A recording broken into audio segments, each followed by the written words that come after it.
The phone line went dead, but the echo of my daughter's final words resonated in the silent apartment for years. "Dad, I need stability. I need a family who doesn't fail. Don't call me again." That cutoff when I was 48 wasn't just losing a daughter, it was the loss of my entire future. For the next 10 years, I lived with that silence, believing I was entirely alone.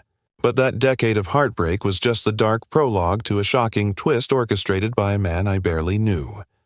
My name is Elias Thorne. I was a moderately successful small business owner, a custom cabinet maker. At 48, a brutal recession and a devastating health crisis wiped out my business and my savings. I lost everything, including my wife, who left shortly after the business failed. The final blow came from my only daughter, Clara.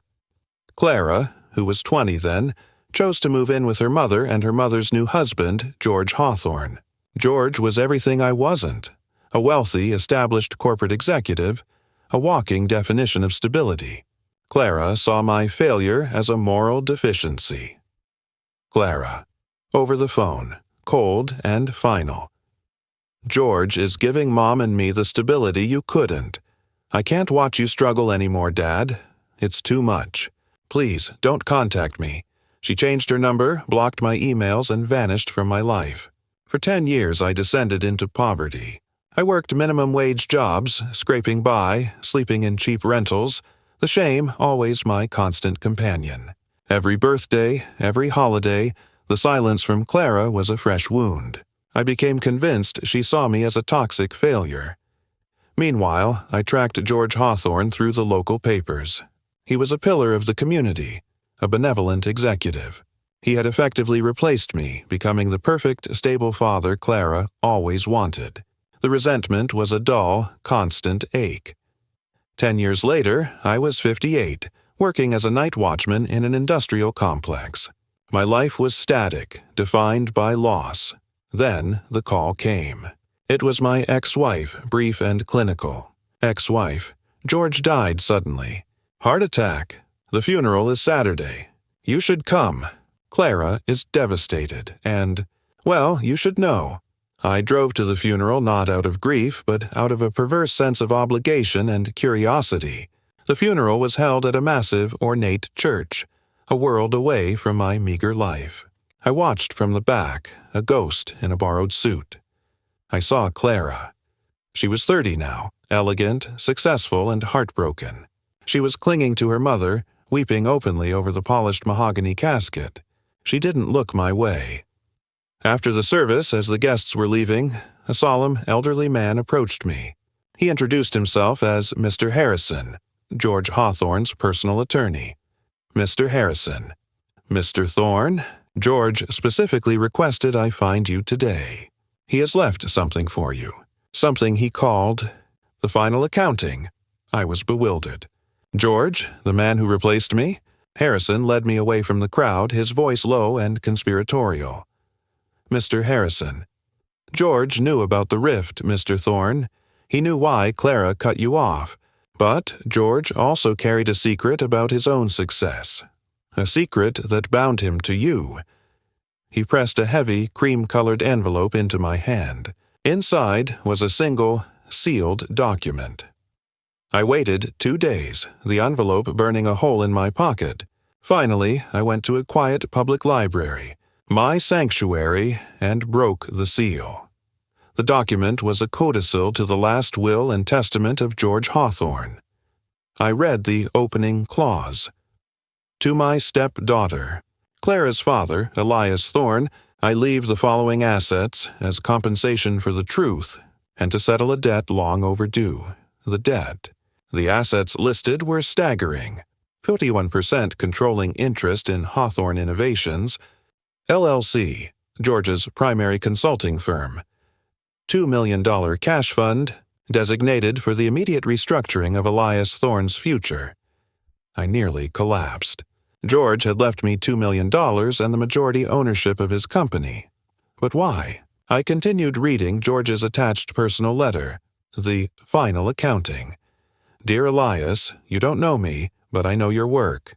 10 years ago, when your cabinet-making business collapsed, it wasn't the market that killed you. It was me. I worked on the city's major development project. I saw your bid. It was ethical, precise, and fairly priced. But I was tasked with driving down costs using illegal labor practices. You refused to compromise your integrity. When you wouldn't budge, I engineered a financial collapse of your primary subcontractor, which cascaded and destroyed Finch Dynamics. I eliminated my most ethical competitor. That act launched my career. I used your failure as the foundation for my success. Clara cut you off because she saw my stability, which was built on your ruins.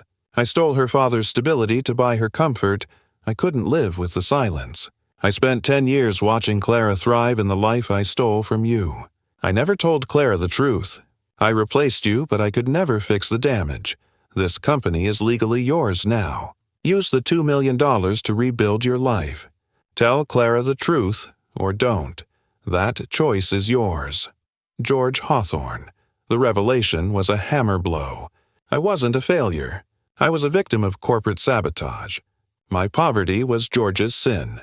He had spent 10 years of his life replacing the man he had ruined, only to settle the debt on his deathbed. I immediately called Mr. Harrison. He confirmed the story and set up the legal transfer. George's wife and Clara were left with significant wealth, but the engine of that wealth, the majority share of Hawthorne Innovations, was now mine. The true revenge, however, wasn't the money. It was the truth. I arranged a meeting with Clara, not as her poor father, but as the new owner of her stepdad's company. We met at a public cafe. She was cold, offering polite condolences for my struggles. Clara, I appreciate you coming, Dad. It's been a tough time. I hope things are better for you now. I looked at the daughter who had cut me off for 10 years. I didn't need to shout. I just placed the final accounting letter on the table. Elias. Clara, your stepdad left me his company and $2 million. He did this to settle a debt. She paled as she read the letter. The confession of corporate sabotage. The admission that he destroyed my business to launch his own. She saw, in agonizing detail, the truth about the stability she had idealized for 10 years. Clara. Tears streaming down her face. He bought my loyalty? He destroyed your life to protect his own perfect image?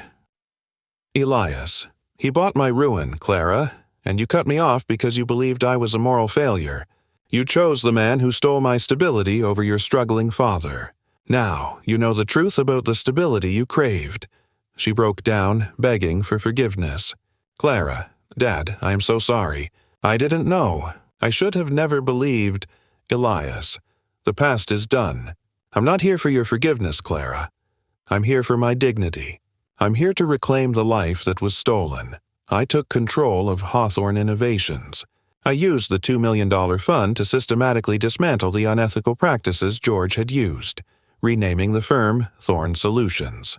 I hired my old, honest crew, and we began rebuilding my original business, cabinet making, under the new, secure financial structure.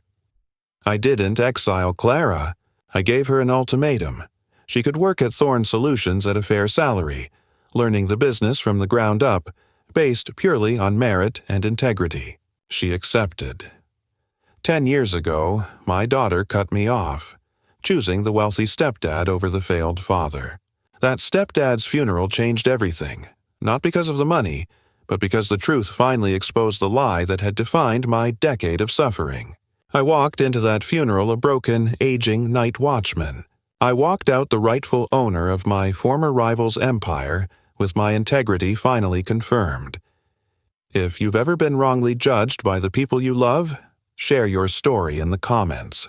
And if you believe that the truth is the most valuable asset, hit that like and subscribe button.